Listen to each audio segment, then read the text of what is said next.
it's time to talk about Cedo Prime. If you were to look at the wiki, it would suggest Cedo is derived from Latin for some reason. No, it's clear to me that Cedo is in fact an acronym standing for Complete Elemental Delivery Overload. This glaive launching elemental eruption is Lavos' signature weapon, and that naturally means Lavos Prime has brought us the Cedo Prime. How is this shotgun improvement, and what power can you get out of it? I'm Nick Engineer, let's solve a practical problem.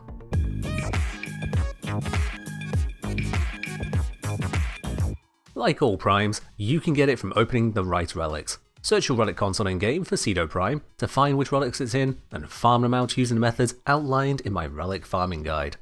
Otherwise, buy it from other players or from Prime Access while it's around. Cedo Prime is 7 mastery higher than Cedo, coming in at a high demand of mastery 15. This is unusually high, beating out every other primary weapon except the Proboscis Cernos and Trumna Prime, both also mastery 15. Even the Fenmore and Felarx Incarnate weapons are only mastery 14. Compared to the base Cedo, this upgrade grants you 17.5% more fire rate, 16.7% more multi-shot, 6.7% more damage, and 1/5 more critical chance on the normal firing mode. Even before critical hits, that's an increase in potential DPS of 46%. It also comes with a slightly faster reload, and the status chance leaps up from 0.3% per projectile to 2%. To be clear, while that is a more than 6-fold increase in status output, the Cedo's primary fire is still a direct damage mode, not a status applicator. With 2% status chance, plus 140% from Galvanized Savvy and a 60/60 mod, and a total of 23.1 multi-shot from base and Galvanized Hell, that still comes out to just 1.1 status effects per shot. If half of those were damaging status effects, they'd be applying less than 2% of your direct damage DPS in proc damage, even with a primed faction mod. The Cedo's primary fire status chance is for support statuses only.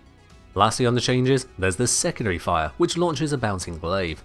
It has 5 times the critical chance, now at 10%, substantially higher critical damage, rising from 1.4 times to 2 times, and a hidden small bonus to projectile velocity. These aren't irrelevant bonuses, but they shouldn't be a focus for building or using a Cedo Prime. Overall, this is a significant damage output increase. That all said, the Cedo is much more than just a basic damaging shotgun. Let's recap what it's capable of.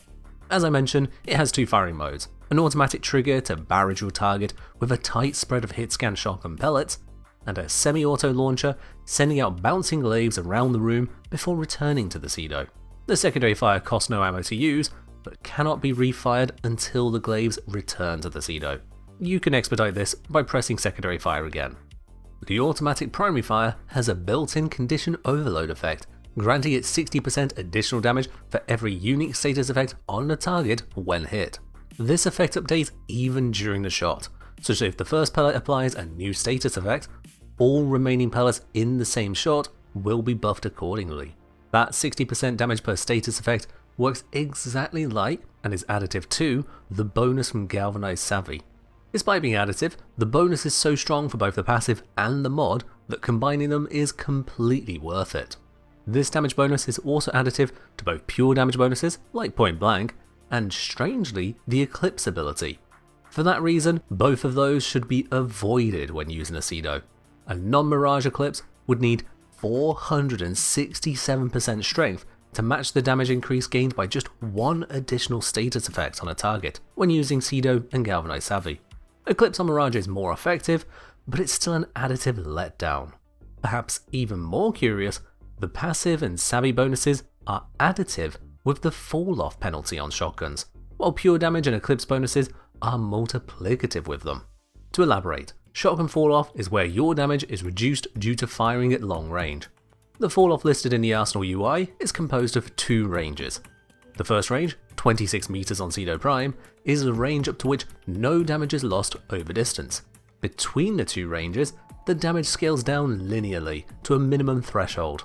Beyond that long range, the damage remains at that minimum for hit scan shotgun effects like the Cedo.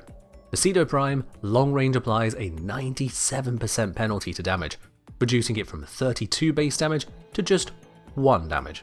Due to it multiplying with pure damage mods, applying Prime Point Blank for a full 165% bonus to damage would take that 1 and bring it all the way up to 3. Not exactly a powerhouse of output. However, the Cedo passive and Galvanized Savvy are unaffected by this 97% debuff. It only affects the base damage of the weapon here. If you have just the Cedo passive for 60% per status effect, and just one status effect on the target, then at close range you'll deal 160% damage, and at long range you'll still deal 63% damage, nearly 2/5 still sticking around. Ramp that up to a more impactful 3 status effects, with Galvanized Savvy included, close range would have a total 520% damage, and long range 423% damage. Not even 1/5 the damage is missing now. What this means is that the Cedo almost entirely ignores the range penalty on shotguns. Don't use Point Blank, Primary Merciless, or Eclipse, as all 3 are additive to its bonuses and are exhausted at long range. Instead, enjoy a status boosted monster that sidesteps the limits its weapon class is supposed to have. As for applying those damage enhancing status effects, something a 2% status chance is not going to achieve, that's where we bring in the Cedo's alternate fire glaive.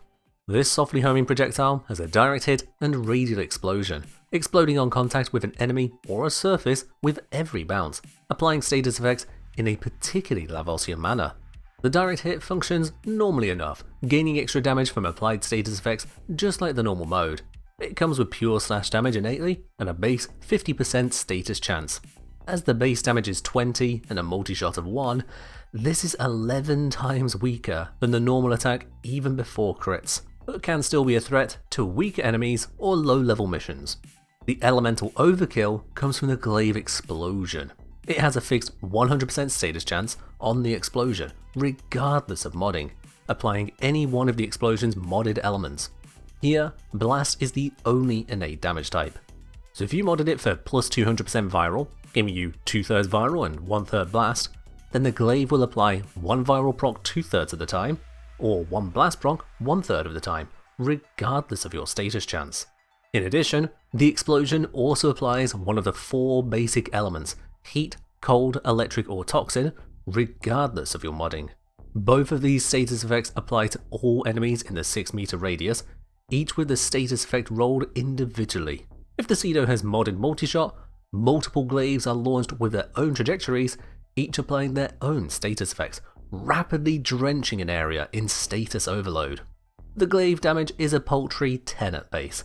It's not scaled by the passive nor Galvanized Savvy, and is completely forgettable regardless of its capacity to apply full damage at maximum blast range. It is entirely there for the status application, nothing more. All combined then, Cedo Altfire is a softly homing, bouncing status monster that primes enemies for death by status scaling.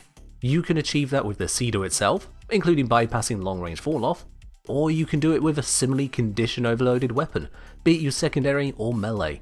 Or you can use Lavos' 4th ability, Catalyze, and reap double damage for each unique status applied. You can mod the glaive very easily for viral, blast, magnetic, on top of the 4 elements being applied from bounces. At 7 procs, this can give Cedo plus Savvy a 980% damage bonus. Galvanized Shot secondaries an 840% bonus, Condition Overload melees a 560% damage bonus, or Lavos' 4 a 12,700% bonus. Oh, and then you apply the multipliers from magnetic or viral. As the Cedo is also an impressively precise shotgun, aiming for the head for the critical headshot bonuses is completely viable, taking down most enemies with ease, ridiculous damage attenuation notwithstanding.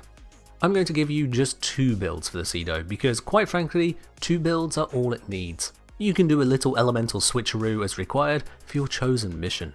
The first is a budget Zero Former build.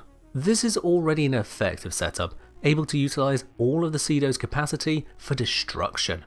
If you're looking at this build and feel like budget is still too expensive, you can downrank or downgrade mods as needed until you catch up. Naturally, this will make it weaker. While this build has no toxin damage directly, the glaive's ability to apply toxin procs on a quarter of all bounces ensures that primary blight can be stacked up in medium to high enemy density missions. Where it is unable to be stacked, you lose out on some multi-shot and critical damage, but not disastrously so. Primary Frostbite can be used for near identical purpose but the stats on it are just slightly worse for how the Cedo Prime works. This build uses Laser Sight to increase the critical chance to 100% while aiming, allowing for perfectly reliable critical output. This is especially useful in bypassing Acolyte damage reduction mechanics. If you don't like aiming, swap it for your choice of a faction mod, a third 60/60 mod, or Atomic Fallout to add radiation procs into the mix. Magnetic Strafe is providing all the fire rate buff the Cedo can need. I'm also always using Reinforced Bond on my companion for yet more fire rate, but it's entirely unnecessary for optimization. I just like Dakka. If you're exclusively in low tier missions where the Cedo is already overkill, Primary Crux can provide a small quality of life in reloading less frequently without having to be more methodical with your shot placement. For higher level missions where the damage matters, the ammo efficiency is wasted, as you'll need to fire those extra shots into the same target anyway. If you're happy to invest some Former, we can take the Cedo Prime up a couple notches. Here I've applied a V polarity, D polarity and dash polarity. We're able to trade out all 60/60 mods for full damage elementals, making use of both primed mods. The Laser Sight mod is also gone for another 90% element mod. For everything but attenuated foes, the triple elemental approach is just more damage now than Laser Sight. If you like faction mods, that can replace the 90% element mod for even more power again. Arranging the polarities like I have means it's trivial to move mods around for different elemental combinations, such as swapping Savvy and Chilling Grasp either side of Charged Shell. I've intentionally left the extra slot empty. If you wish to full Former to make use of it, I would suggest using Counterbalance for reduced recoil, as this gun can be a bit shaky to use. It however has no need for projectile speed due to the fall off mechanic being ignored and the glaive becoming unreliable if sped up. Cedo also has plenty of ammo, so long as you're not spamming your shots, so ammo conversion is also not called for. With this highly primed setup, fully stacked, headshotting a normal target with 5 status procs on them, the theoretical damage, not counting viral and weaknesses, is about 900,000. Add in max viral, multiplied by fire rate, we're talking an output of 20 million damage per second. Only damage attenuated enemies can hold up under that kind of firepower, and I haven't even added in Warframe abilities like Roar. Oh, but there's one last little detail. This is Lavos' signature weapon. Sure, that gives him some innate ammo conversion, but his 3 handles that far more powerfully. No, the detail of interest is about Lavos himself. Since Lavos' release, he's gained what you might call a signature augment, which works magic with the Cedo. You see, that poxy little 2% status chance, modded to 3.6% on the Former build, is of no concern to the Warframe that applies guaranteed status procs to every single hit. If you Valence in Corrosive, each shot can now completely strip armor. If you Valence in Gas, you'll be dropping frequent kill zones, lingering based on Lavos' duration stat. If you Valence in Blast, your every shot will function more like a Kuva Shaka, wiping out small clusters of enemies with each well-placed hit. If you Valence in Radiation, no, don't do that. The Cedo Prime is a significant upgrade on already one of the best shotguns in the game. It retains all the positives, just pushing them even further. So I hope this gives you all the inspiration you need to make yours sing. That's all from me for now, so as always, launch glaives, nuke waves, and fight well, Tenno.